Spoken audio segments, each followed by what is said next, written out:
Students, आज हम पढ़ेंगे 9th क्लास के चैप्टर ग्रेविटेशन के बारे में। जो ग्रेविटेशन है वो एक फोर्स ऑफ अट्रैक्शन है। मीन्स एक ऐसा फोर्स जिसके द्वारा दो ऑब्जेक्ट एक दूसरे को अपनी तरफ अट्रैक्ट करते हो। ओके, तो जो ग्रेविटेशन फोर्स है ये हमारी नेचर का फंडामेंटल फोर्स है। इस नेचर को बनाने में कई फोर्सेस का योगदान है और उन सब में सबसे जो इम्पोर्टेंट फोर्स है वो है आपका ग्रेविटेशन फोर्स। और ये जो फोर्स है ये सिर्फ और सिर्फ अट्रैक्टिव नेचर का होता है। मीन्स हर दो ऑब्जेक्ट्स एक दूसरे को अपनी तरफ अट्रैक्ट करते रहते हैं हर समय।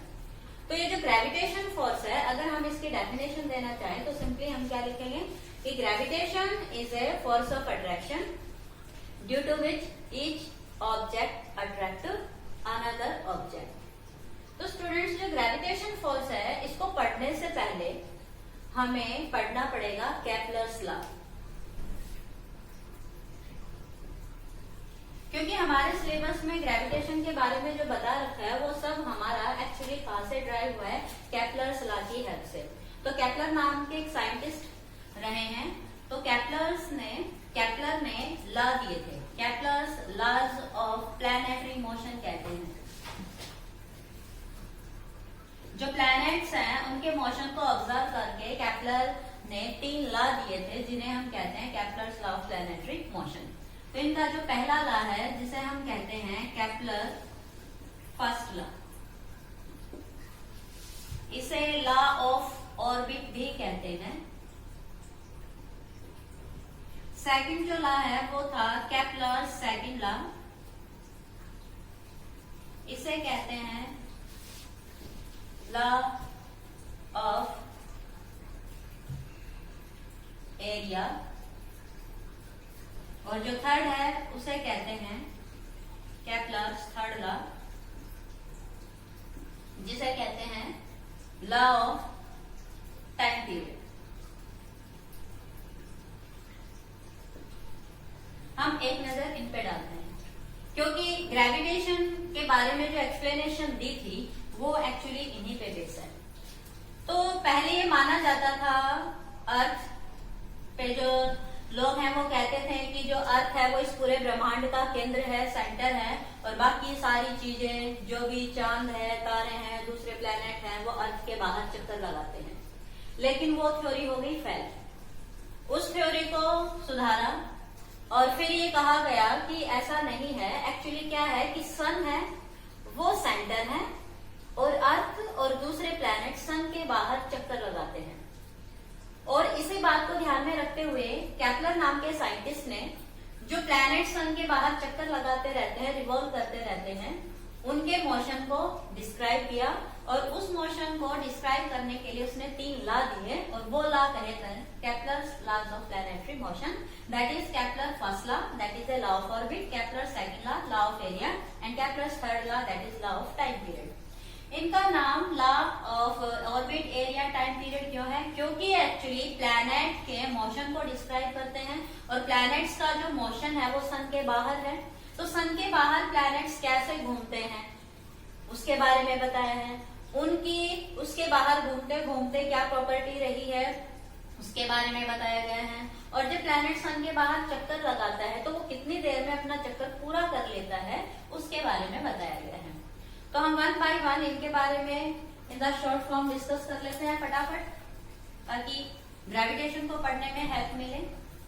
तो जो केपलर फर्स्ट लॉ है जिसे कहते हैं लॉ ऑफ ऑर्बिट, तो पहले माना गया था कि जो सन है वो सेंटर में है और प्लैनेट और अर्थ इसके बाहर सर्कुलर पाथ में चक्कर लगाते हैं।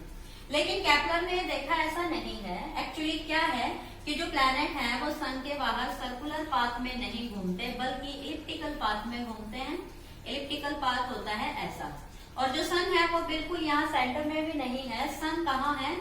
इधर हो सकता है या इधर हो सकता है। और इन 2 पॉइंट्स को हम कहते हैं फोकियाई ऑफ दिस इलिप्स। ये जो आपको दिखाई दे रहा है ये पाथ इलिप्टिकल है, इलिप्स है, और इलिप्स को बनाने के लिए 2 सेंटर लेने होते हैं और जिन्हें हम कहते हैं फोकियाई ऑफ द इलिप्स। तो सन किसी एक फोकियाई पे हो सकता है, लाइक यहाँ है। तो जो अर्थ है और जो दूसरे प्लैनेट है वो सन के बाहर इस इलिप्टिकल ऑर्बिट में चक्कर लगाते हैं। तो ये है केपलर का फर्स्ट लॉ, जिसे हम कहते हैं लॉ ऑफ ऑर्बिट। मतलब इस लॉ ने क्या बताया कि जो अर्थ या दूसरे प्लैनेट है वो सन के बाहर किस तरह के पाथ में घूमते हैं, इलिप्टिकल पाथ में, ना कि सर्कुलर पाथ में। तो ये था फर्स्ट लॉ। सेकेंड लॉ जो केपलर का था, जिसे लॉ ऑफ एरिया कहा जाता है, तो देखिए मोशन के जितने भी पैरामीटर हैं जो हम पढ़ चुके हैं, उनके आधार पे केपलर ने ऑब्जर्व किया कि अगर प्लैनेट सन से इस तरफ है, means on the longer distance, और अगर ये घूमता घूमता इधर आ जाता है सन के पास वाले हिस्से में, तो ये देखा गया है कि ये जो दो पॉइंट्स हैं, जब प्लैनेट सन से दूर होता है, तो अगर मैं इन दोनों पोजीशन को, सन और प्लैनेट की पोजीशन को मैं मिला दूं, और इसी तरह से जब प्लैनेट घूमता हुआ इधर आता है, इन दोनों पोजीशन को अगर हम सन से मिला दें, तो ये देखा गया कि ये जो है A dash B dash S and A B S, तो ये जो एरिया मेजरमेंट किए गए, इनसे पता चला कि जब प्लैनेट सन से दूर होता है और जब प्लैनेट सन के पास होता है, तो अगर मैं एक गिवन टाइम इंटरवल में बात करूं कि in a given time T and the same time in this side T, तो in equal interval of time at the aphelion and at the perihelion, planet sweeps equal area in equal intervals of time. तो अगर ये और ये time equal है, तो ये जो दूर वाली स्थिति, इसे हम बोलते हैं एपिहीलियन, जब प्लैनेट सन से दूर होता है, और इस वाले रीजन में आता है तो ये सन के नजदीक होता है, इसे हम बोलते हैं perihelion.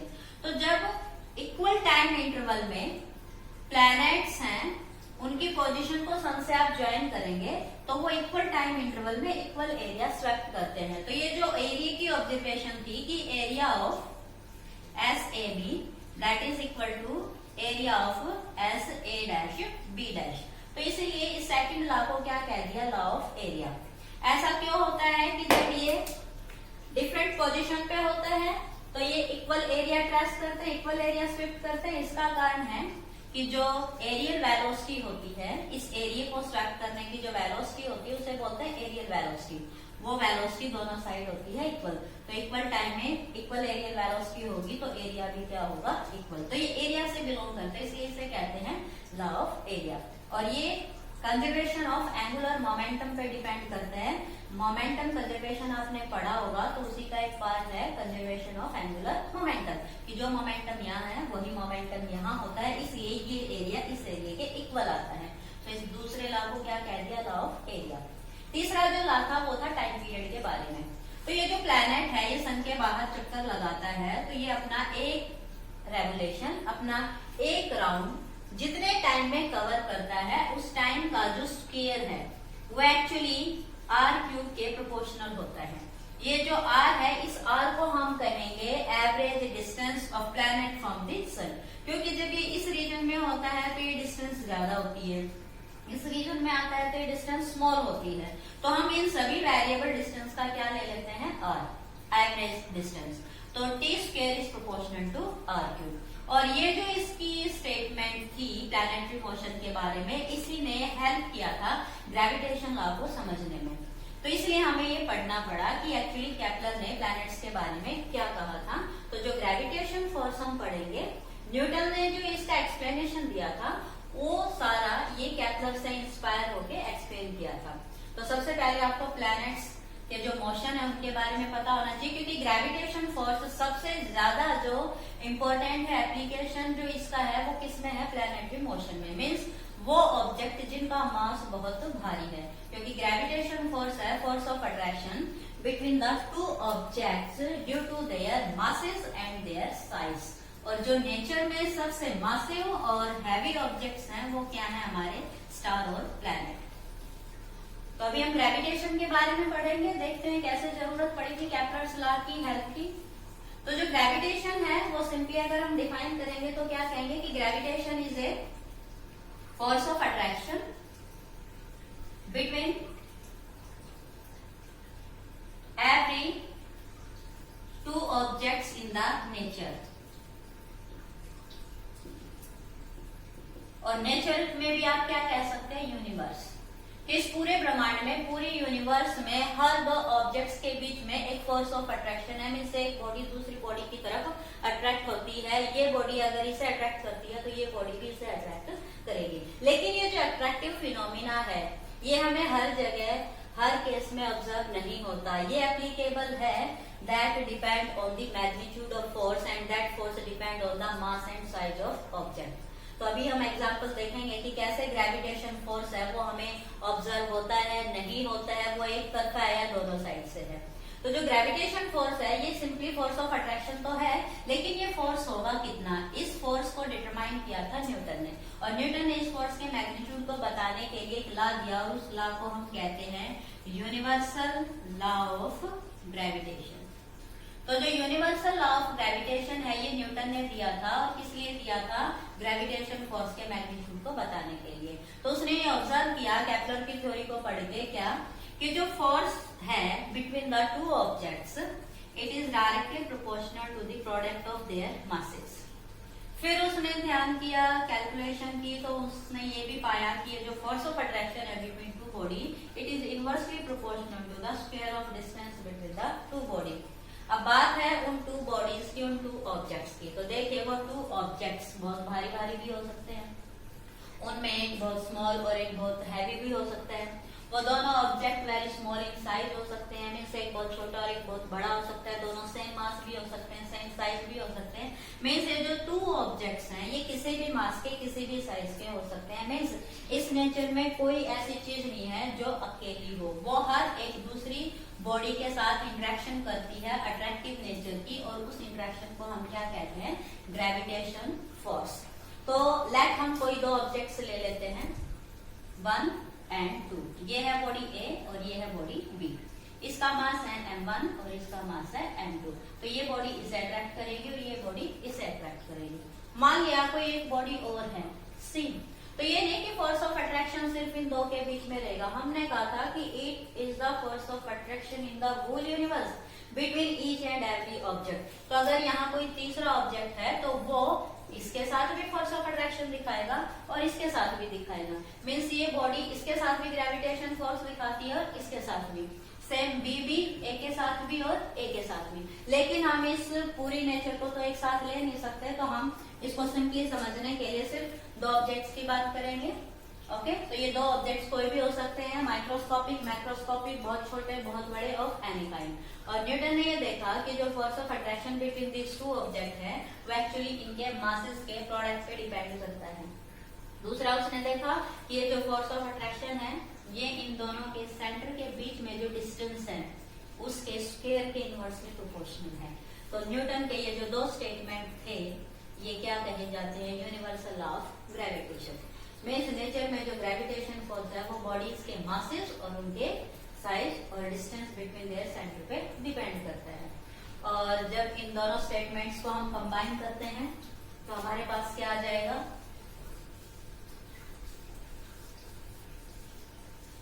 That is F is proportional to m1 m2 and inversely proportional to D square. और जब इस प्रोपोर्शनलिटी के साइन को हटाते हैं तो एक कांस्टेंट आ जाता है जिसे हम कहते हैं जी, और जी को कहते हैं universal gravitational force constant m1 m2 upon D square. तो जो मैग्नीट्यूड ऑफ फोर्स है, force of attraction between every two objects in this universe, वो एक्चुअली कितना होता है, जी m1 m2 upon D square. तो यहाँ जो जी है ये कांस्टेंट है और इसे कहते हैं ग्रेविटेशनल, बल्कि यूनिवर्सल, क्योंकि यूनिवर्स में है तो ये यूनिवर्सल ग्रेविटेशनल फोर्स कांस्टेंट है। फोर्स में आया है तो इसे फोर्स कांस्टेंट कह सकते हैं। ओके, तो जब हम ग्रेविटेशनल फोर्स कांस्टेंट की वैल्यू निकालेंगे तो आपके पास जी है वो क्या आ जाएगा, इन सभी चीजों को आप इधर ट्रांसफर कर दीजिए, आपके पास आएगा F D square upon m1 m2।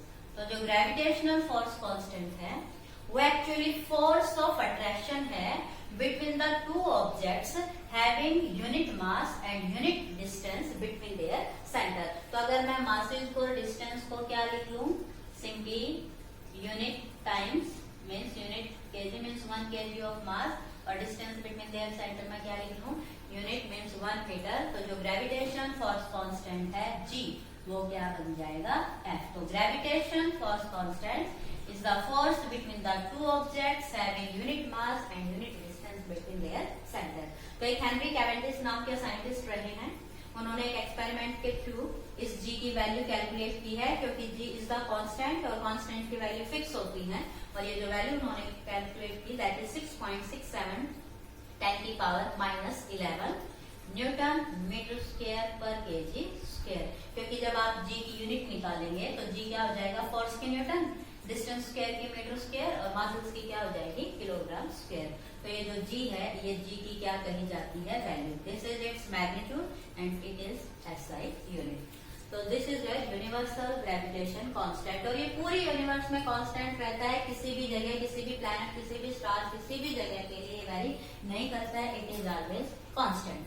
तो स्टूडेंट्स अब हम बात करेंगे कि ये जो फोर्स ऑफ अट्रैक्शन है ये इफेक्टिव होगा किन मासेस के बीच में। अगर हम दो स्मॉल ऑब्जेक्ट्स को ले लें और दो हैवी ऑब्जेक्ट्स को ले लें, या एक हैवी और एक स्मॉल ऑब्जेक्ट्स की हम बात करें, तो ये फोर्स किस तरह से वेरी करेगा, क्योंकि force depend on masses and distance. तो अगर मासेस बड़े होंगे तो फोर्स भी बड़ा होगा, डिस्टेंस उनके बीच में ज्यादा होगी तो फोर्स क्या हो जाएगा, स्मॉल।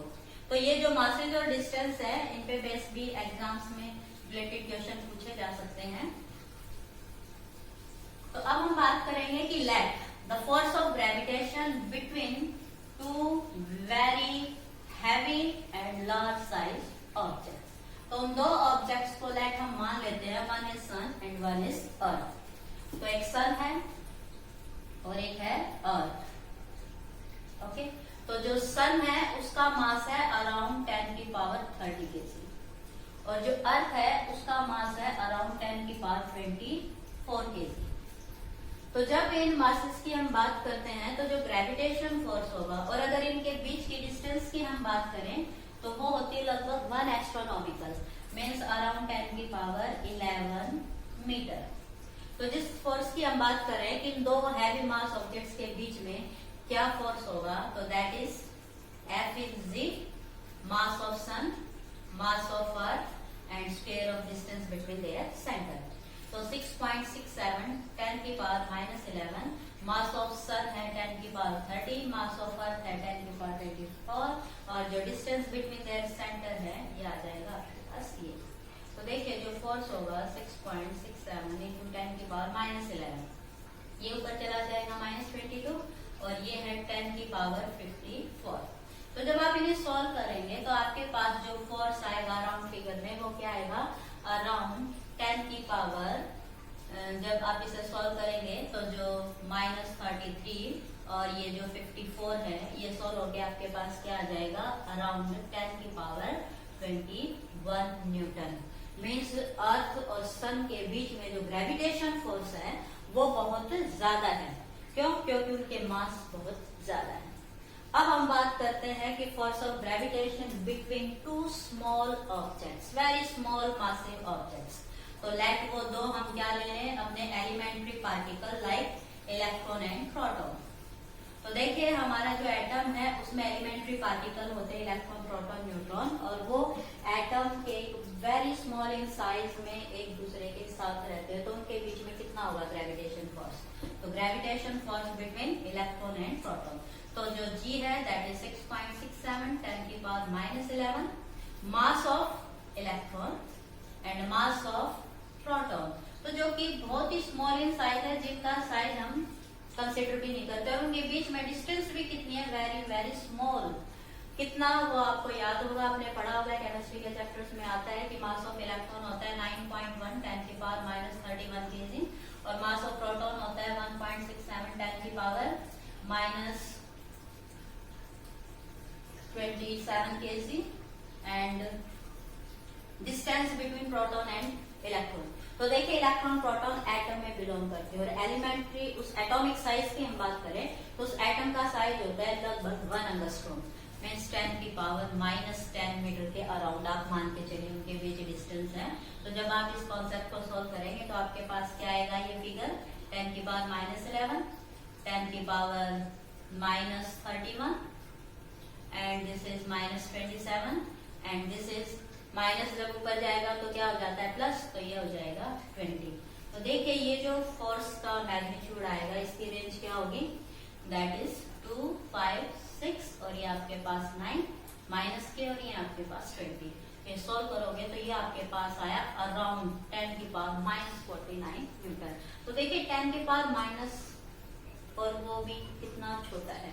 तो जो ग्रेविटेशन फोर्स है वो मास और साइज पे डिपेंड करता है। अगर मास बहुत ज्यादा है तो फोर्स का मैग्नीट्यूड बहुत ज्यादा होगा, वो फोर्स वहां इफेक्टिव भी होगा।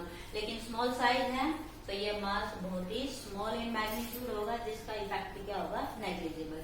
तो देखिए स्टूडेंट्स, अगर हम एलिमेंट्री पार्टिकल्स की बात करें, स्मॉल साइज ऑब्जेक्ट्स की बात करें, तो ग्रेविटेशन फोर्स है नेग्लिजिबल, इसका इफेक्ट नहीं है। उनके केस में हम कहेंगे कि gravitation is the biggest force. लेकिन अगर हम इस पूरे ब्रह्मांड के अस्तित्व की बात करें तो यहाँ अगर सबसे इम्पोर्टेंट है तो वो क्या है, ग्रेविटेशन। एंड दैट इज, क्योंकि हमारी अर्थ के लिए तो क्या इम्पोर्टेंट, सन, हमारा सोलर सिस्टम। तो जो हमारा सोलर सिस्टम है वो है, तब हम एग्जिस्ट कर रहे हैं। तो हमारे लिए सबसे इम्पोर्टेंट फोर्स क्या हुआ, ग्रेविटेशन फोर्स। की सन के अराउंड अर्थ रिवॉल्व कर रही है, तो अर्थ को सन से जो रेडिएशन मिल रहे हैं, सन से जो सोलर एनर्जी मिल रही है, उसी सोलर एनर्जी की वजह से इस अर्थ पे जो लाइफ प्रोसेस है, जो भी सारे काम है वो कंटिन्यू रहते हैं। तो अगर ये ग्रेविटेशन फोर्स नहीं होता सन और अर्थ के बीच में तो ये लाइफ एग्जिस्ट नहीं करती। तो जो ग्रेविटेशन फोर्स है वो इस नेचर का सबसे बेसिक फंडामेंटल फोर्स है, जो कि हेवनली ऑब्जेक्ट्स में ही सबसे ज्यादा विजुअल है, ऑब्जर्वेबल है। तो अगर हम ग्रेविटेशन फोर्स की बात करें कि ग्रेविटेशन फोर्स के एग्जाम्पल बताइए, तो सबसे पहला तो यही है कि सन अर्थ को और दूसरे प्लैनेट्स को अट्रैक्ट करता है। अगर सोलर सिस्टम ना होता तो अर्थ पे लाइफ नहीं होती। तो जो ग्रेविटेशन फोर्स है उसके एग्जाम्पल में पहला तो यही आ गया, सोलर सिस्टम, कि इनके मासेस की वजह से सन ने सबको अपने अराउंड घेर रखा है, सबको बाउंड कर रखा है, और सन एनर्जी वो लेके वो सारे एग्जिस्टेंस में है। दूसरा आप क्या कह सकते हैं कि जितने भी सैटेलाइट है, जो आज के टाइम में हमारी अर्थ सैटेलाइट अर्थ ऑर्बिट में सेट करके हम जो इंफॉर्मेशन टेक्नोलॉजी की एडवांस टेक्निक यूज कर रहे हैं, मौसम से रिलेटेड या कम्युनिकेशन से रिलेटेड, वो सारा किस पे बेस है, ग्रेविटेशन फिनोमेना पे, कि हम अर्थ की ऑर्बिट में सैटेलाइट को छोड़ते हैं, जैसे मून अर्थ के बाहर चक्कर लगाता है। तो जो भी सैटेलाइट मोशन है अराउंड अर्थ स्पेशली, वो सब किसकी वजह से है, ग्रेविटेशन फोर्स की वजह से, कि अर्थ उनको अपनी तरफ अट्रैक्ट रखती है, इसलिए वो अर्थ के बाहर चक्कर लगाते हैं। क्योंकि जब कोई ऑब्जेक्ट किसी दूसरी चीज के बाहर चक्कर लगाता है तो वो उसके बाहर घूमना भी क्या है, फोर्स, और वो क्योंकि उसके बाहर घूम रहा है तो वो उससे बंधा हुआ है, means that is a force of attraction. Means sun attract करता है अर्थ को और अर्थ अट्रैक्ट करती है सन को। तो ये दोनों एक दूसरे पे बराबर फोर्स लगा रहे हैं, कि सन ने अगर अर्थ पे लगाया 10 की पावर 21 न्यूटन, तो अर्थ भी लगाएगी सन पे 10 की पावर 21 न्यूटन। ओके, तो ये दोनों फोर्स एक दूसरे पे क्या है, इक्वल एंड अपोजिट, दोनों का मैग्नीट्यूड सेम है लेकिन डायरेक्शन क्या हो जाएगी, अपोजिट। तो यहाँ से एक रिजल्ट और भी आ जाता है आपका, that is the Newton law जो था मोशन का, Newton third law, gravitation universal law से भी ओबे करता है, कि जब दो ऑब्जेक्ट्स एक दूसरे को अट्रैक्ट करते हैं तो एक ने एक पे किया एक्शन तो दूसरे ने किया रिएक्शन, मीन्स दोनों अट्रैक्ट कर रहे हैं तो दोनों का अट्रैक्शन फोर्स क्या है, सेम, और दोनों की डायरेक्शन क्या है, अपोजिट। तो universal law of gravitation also obey Newton third law of motion.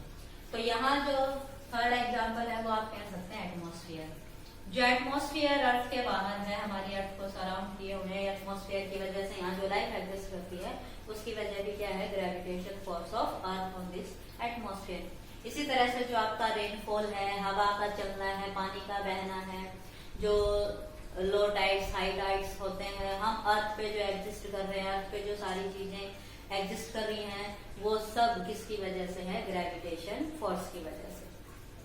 तो अब यहाँ इस चैप्टर में हम पढ़ेंगे, पहले तो एक टॉपिक इसके बारे में ही है कि जो फोर्स है वो इनवर्सली प्रोपोर्शनल है डिस्टेंस के। ये बात कैसे आई, तो मैंने कहा था कि इसने किसकी हेल्प ली थी, केप्लर्स के प्लैनेटरी मोशन की। तो एक बार यहाँ क्योंकि आपके सिलेबस का हिस्सा है तो हम इसके बारे में पढ़ लेते हैं कि how universal law of gravitation obey inverse square law, कि जब कोई फिजिकल क्वांटिटी किसी क्वांटिटी के इनवर्सली प्रोपोर्शनल और उसके स्क्वायर पे डिपेंड हो तो that is called inverse square law. तो ये सीधा सीधा आपका एक क्वेश्चन बनता है सिलेबस का, कि इनवर्स स्क्वायर लॉ को न्यूटन ग्रेविटेशन लॉ कैसे फॉलो करता है, तो प्रूव करके दिखाइए। तो देखिए फोर्स है, तो हम यही मान के चलते हैं सन और अर्थ का कि लेट ये सन है और ये अर्थ इसके बाहर चक्कर लगा रही है। ओके, तो जब अर्थ सन के बाहर चक्कर लगाता है तो केपलर ने तो कहा था कि ये सर्कुलर पाथ नहीं है बल्कि क्या है, इलिप्टिकल पाथ है। लेकिन जो इलिप्टिकल पाथ है उसको लेके हम इसे सॉल्व नहीं कर सकते, तो हमें यही मानना पड़ेगा कि लेट जो पाथ है अर्थ का सन के अराउंड वो क्या है, सर्कुलर। क्योंकि इलिप्स तो है लेकिन उसकी इसेंट्रिसिटी इतनी ज्यादा नहीं है कि हम उसे नेग्लेक्ट ना कर सके। तो वो इलिप्टिकल तो है लेकिन बहुत ही लिटल इन सेंस, दिखता है वो इलिप्टिकल जैसा, लेकिन कैलकुलेशन में हम क्या लेके चलेंगे, सर्कुलर। तो लेट अर्थ सन के बाहर चक्कर लगा रही है, तो जब कोई ऑब्जेक्ट सर्कुलर पाथ में घूमता है तो उस पर कैसा फोर्स लगता है, सेंट्रीपिटल फोर्स।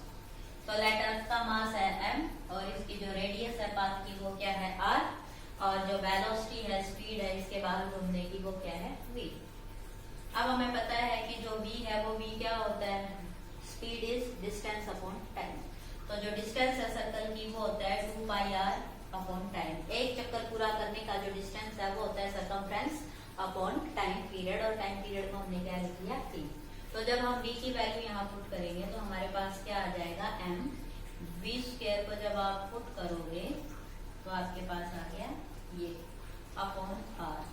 तो देखिए यहाँ आपके पास केपलर थर्ड लॉ की फॉर्म आएगी, और वो कैसे आएगी, क्योंकि केपलर ने कहा था कि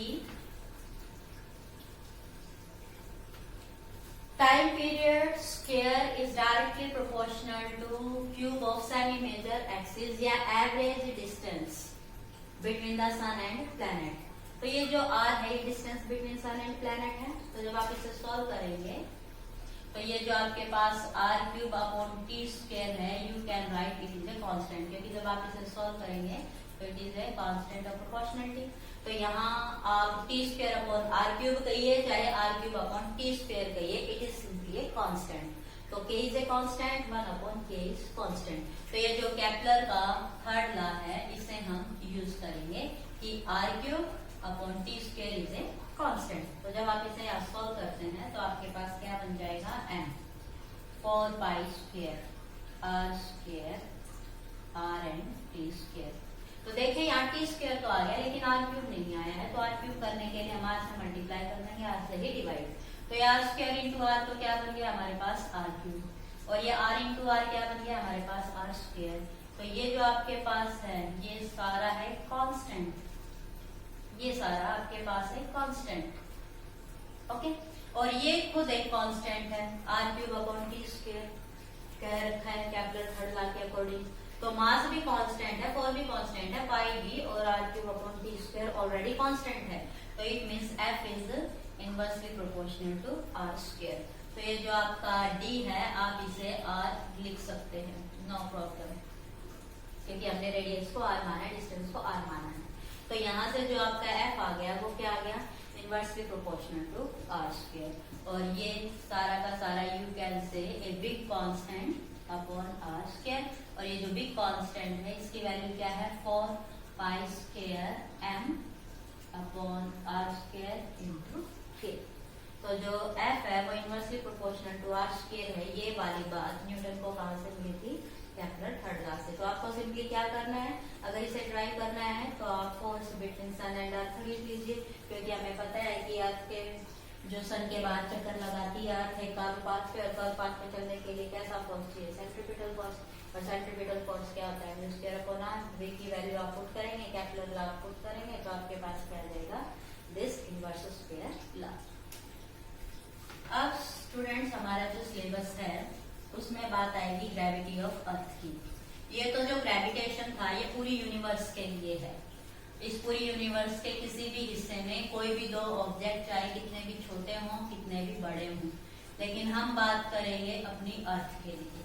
तो जो आपकी अर्थ है, इस अर्थ पे जो ग्रेविटेशन फोर्स है इसके लिए हम बताना चाहते हैं कि अगर हम अर्थ और कोई भी ऑब्जेक्ट ऑन अर्थ है and you can write R square. तो मैंने अर्थ के लिए कैपिटल एम को तो लिख दिया मास ऑफ अर्थ,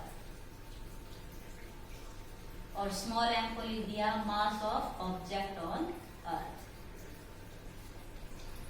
तो हम देखेंगे कि लेट ये जो आपकी अर्थ है, ओके, इसके सरफेस पे कोई ऑब्जेक्ट है जिसका मास है लेट 1 kg, और ये जो ऑब्जेक्ट है इस अर्थ के कंपैरिजन में जस्ट एक पॉइंट ऑब्जेक्ट है।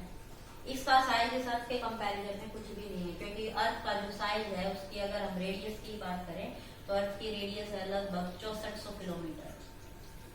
और ये जो ऑब्जेक्ट ऑन अर्थ है, अर्थ सरफेस पे कोई भी ऑब्जेक्ट है, अर्थ के लिए वो एक पॉइंट है। अगर हम अर्थ के और ऑब्जेक्ट के सेंटर के बीच की डिस्टेंस की बात करें तो वो डिस्टेंस क्या कही जाएगी, सिंपली रेडियस ऑफ अर्थ।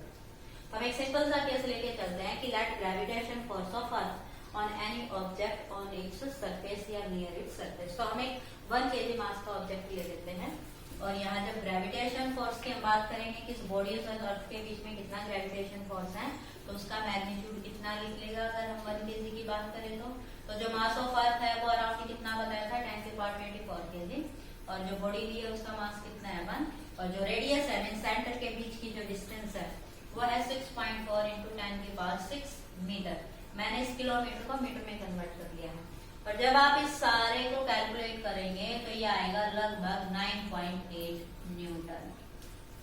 जब आप इसे कैलकुलेट कर लेंगे तो force between earth and a body of mass 1 kg, तो कितना ग्रेविटेशन फोर्स है इन दोनों के बीच में 9.8 न्यूटन।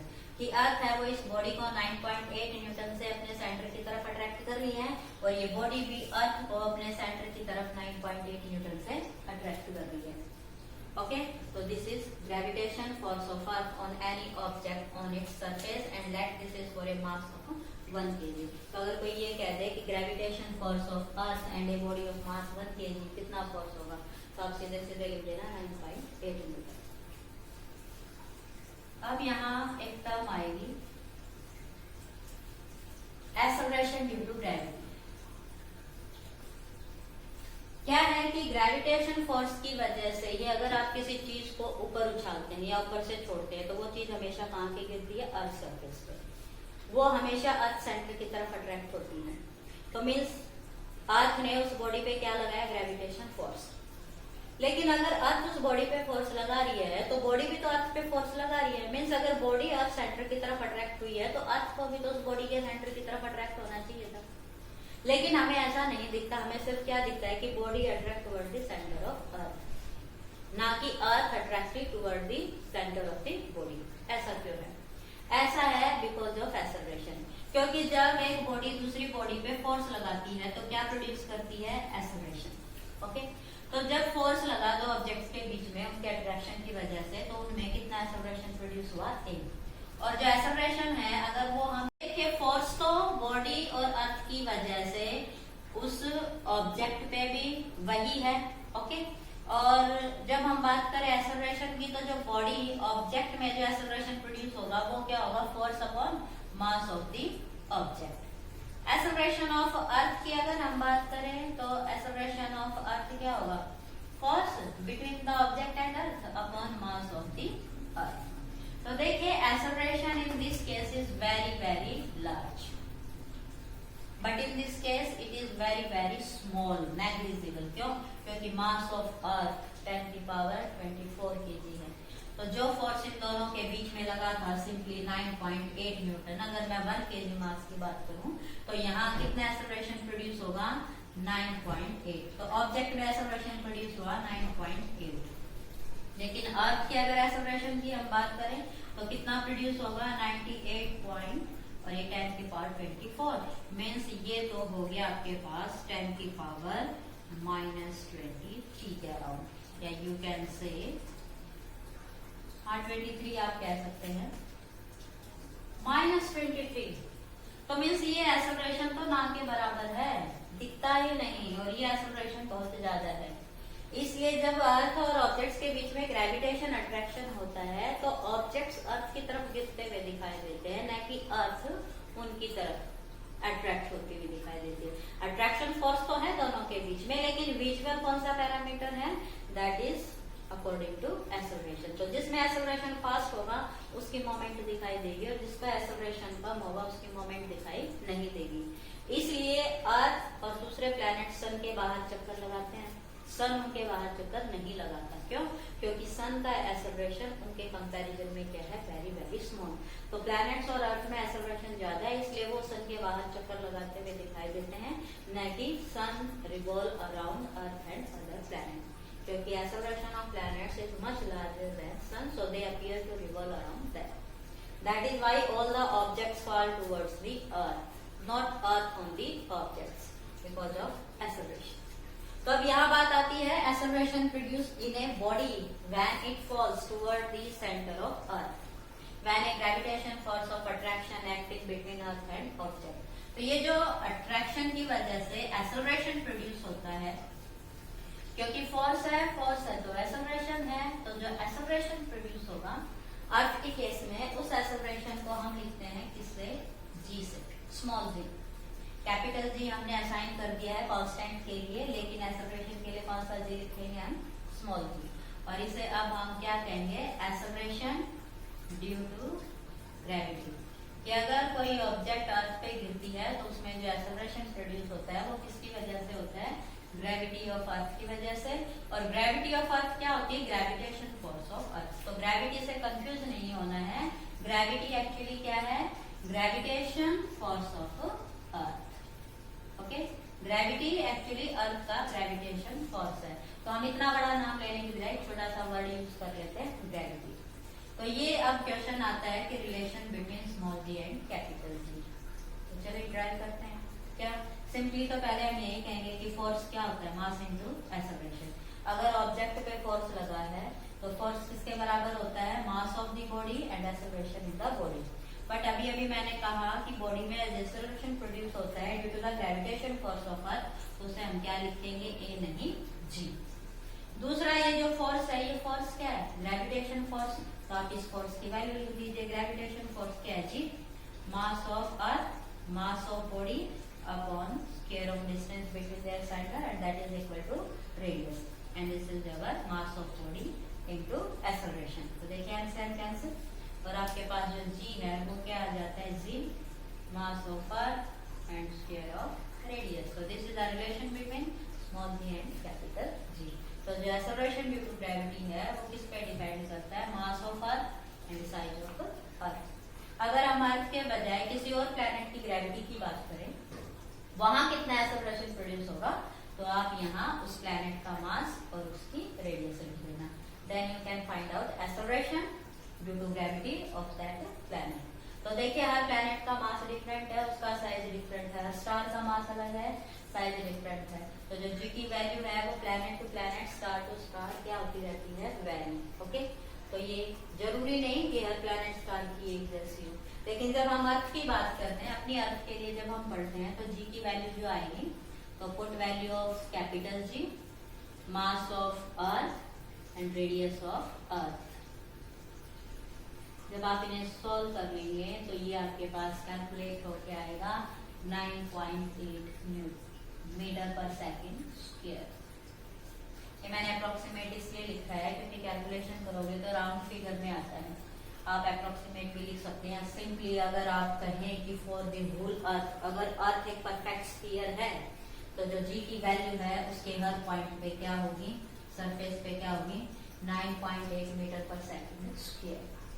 लेकिन जो जी है, अगर हम उसके ओरिजिनल शेप की बात करें तो जो अर्थ है वो एक्चुअली परफेक्ट स्फीयर है नहीं, क्योंकि जो अर्थ का फिगर है वो एक्चुअली कैसे दिखा रखा है, ये पोल पे तो है चपटी फ्लैट, और इक्वेटर बीच में से क्या है, बल्किंग। तो जो जी है वो अगर हम अर्थ के अलग अलग सरफेस पे जाके कंसीडर करें तो ये वेरिएबल मिलता है, 9.8 नहीं मिलता हमेशा, क्योंकि जब हमें अपनी प्रॉब्लम सॉल्व करनी होती है तो हम परफेक्ट स्फीयर लेके चलते हैं, कैलकुलेशन इजी होती है। लेकिन एक्चुअल पैरामीटर की जब हम बात करते हैं तो उसमें वेरिएशन आता है। उसकी वजह क्या है कि ये एक्चुअली शेप परफेक्ट स्फीयर ना होके कुछ ऐसे है। तो अगर सेंटर से हम बात करें तो ये डिस्टेंस है कम और ये डिस्टेंस है ज्यादा। तो ये जो बीच वाला एक्सिस है इसे हम कहते हैं इक्वेटर, और ये वाला जो एक्सिस है इसे हम कहते हैं पोलर एक्सिस। तो this is called polar axis and this is called equatorial axis. तो अगर हम अर्थ सरफेस पे यहाँ बात करेंगे तो हम इक्वेटोरियल एक्सिस पे हैं।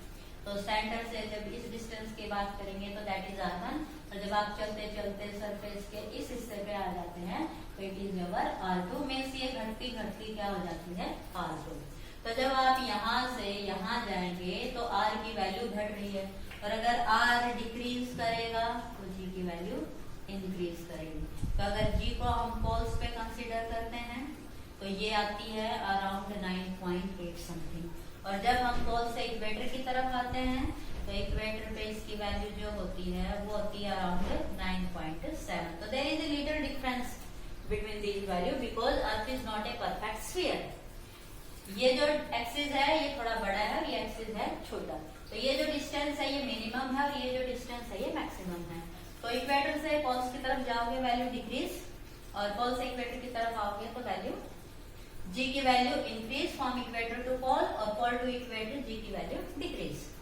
ओके, तो ऐसे क्वेश्चन पूछे जाते हैं कि जब हम किसी चीज को एक जगह से दूसरी जगह लेके जाते हैं सरफेस पे, पोल से इक्वेटर या इक्वेटर से पोल, तो उसके वेट में वेरिएशन होता है, वो कहीं भारी कहीं हल्का लगता है। ऐसा क्यों होता है? क्योंकि यहाँ जिस वेट की हम बात कर रहे हैं वेट, वो weight actually force of gravity है, the force with which earth attract the body toward its centre. और जो वेट है वो फोर्स है, फोर्स को हम लिखते हैं मास इनटू एक्सेलरेशन, और एक्सेलरेशन अर्थ के लिए हमने क्या लिख दिया जी। तो जो वेट ऑफ ए बॉडी है means force with which earth attract the body, वो इसके सरफेस पे अलग अलग हिस्से पे क्या होता है अलग अलग, because of this r. Okay, तो कई बार ये पूछा जाता है कि अगर हम किसी चीज को पोल पे खरीदते हैं और इक्वेटर पे आके मेजर करते हैं तो इस वेट में और इस वेट में क्या होता है डिफरेंस। ऐसा क्यों? क्योंकि यहाँ R की वैल्यू लिस्ट थी तो G ज्यादा था, जब हम इक्वेटर पे आ गए तो R की वैल्यू बढ़ती गई मीन्स G की वैल्यू घटती गई। तो there is some loss in weight from pole to equator, और जब इक्वेटर से पोल पे जाते हैं तो उसी ऑब्जेक्ट का जो वेट है वो हमें थोड़ा इंक्रीज मिलता है। तो यहाँ एक अच्छा क्वेश्चन और बन जाता है difference between weight and mass, क्योंकि जब हम वेट वर्ड यूज करते हैं तो हमारे दिमाग में एक ही बात आती है, वेट मीन्स जो हम मेजर कर रहे हैं मास। लेकिन स्टूडेंट्स जो वेट है वो डिफरेंट है मास से, क्योंकि वेट होता है force with which earth attract the objects toward its centre, means gravitation force of earth on the objects which are placed on the surface of earth या नियर इट्स सरफेस। लेकिन जो weight है it is a force, and force is mass into acceleration due to gravity. तो this is the mass. तो अगर हम मास की बात करें तो मास इज सिंपली कि कोई ऑब्जेक्ट है उसका मास क्या होगा, वो मास होगा quantity of matter content in the body. ये जो ऑब्जेक्ट है इस ऑब्जेक्ट के अंदर कितना मैटर भरा हुआ है, that quantity of matter is called its mass. लेकिन जब हम बात करेंगे वेट की, वेट को कैपिटल W से हम डिनोट करते हैं तो वेट क्या बन जाएगा M मल्टीप्लाई बाई Z। तो mass is different from weight, और जो मास है वो फिक्स है। हम ऑब्जेक्ट को पैक करके यहाँ से यहाँ लेके गए थे, पैकिंग में कोई चेंज नहीं, तो मास में कोई चेंज नहीं। लेकिन वेट में डिफरेंस है, जब आप उसे मेजर करेंगे ना बैलेंस से तो वो आपको अलग रीडिंग देगा। तो उसकी वजह क्या है G, क्योंकि G is variable on the surface of earth. तो that is the difference between mass and weight. और अगर दूसरे डिफरेंस की आप बात करो तो मास को मेजर करते हैं किसमें, किलोग्राम में। वेट क्या है, फोर्स, तो फोर्स को किसमें मेजर करते हैं, न्यूटन में। तो weight is measure in Newton but mass is measure in kilogram. Mass never change place to place, so it is a scalar, but this is change from place to place, so weight is a vector. Okay, तो ये 3-4 points हैं between their difference क्या होंगे, मास और wait कैसे एक दूसरे से डिफर है। तो these are the difference between mass and weight. अब स्टूडेंट एक क्वेश्चन और बनता है जी के लिए ही कि अगर हम ऑब्जेक्ट को अर्थ सरफेस की बजाय कहाँ लेके जाए, इससे ऊपर। अगर आप किसी ऑब्जेक्ट को यहाँ से उठा के कुछ हाइट पे लेके जाए तब जी की वैल्यू में क्या चेंज जाएगा। तो देखिए जी है gm अपॉन आर स्क्वायर, और अब r क्या हो जाएगा, distance between their centre this, and this become r plus h। तो r प्लस h, तो देखिए यहाँ डिनोमिनेटर इंक्रीज होगा तो g क्या हो जाएगा, डिक्रीज। ओके, तो जब किसी ऑब्जेक्ट को हम सरफेस से ऊपर लेके जाते हैं एट सम हाइट, तो उसमें जी की वैल्यू डिक्रीज हो जाएगी, मीन्स उसका मास, उसका वेट भी डिक्रीज हो जाएगा, वो हल्का लगेगा। ठीक है। अब अगर हम ये कहें कि इस ऑब्जेक्ट को किसी हाइट पे नहीं, कहाँ लेके जाओ, सेंटर की तरफ लेके जाओ, कि आप इसे सरफेस की बजाय यहाँ ले आए, कहाँ, एट ए डेप्थ डी। तो पहले इसके और इसके बीच में डिस्टेंस थी r, लेकिन अब आप इसे यहाँ ले आए हो, तो अब इन दोनों के सेंटर के बीच में डिस्टेंस क्या होगी, r माइनस डी। तो देखिए g क्या होगा, तो g था gm अपॉन r स्क्वायर, और r क्या है, r माइनस डी का स्क्वायर। अब मैंने यहाँ m डैश लगा दिया, ऐसा क्यों, क्योंकि जब मैं ऑब्जेक्ट को यहाँ रखती हूँ या यहाँ रखती हूँ, तो ये पूरा मास कंसीडर होता है, अर्थ का पूरा mass, this full mass act with this. But जब हम ऑब्जेक्ट को यहाँ ले आते हैं, तो एट दिस कंडीशन सिर्फ और सिर्फ इसका इतना मास कंसीडर होगा और इतना ही वॉल्यूम कंसीडर होगा।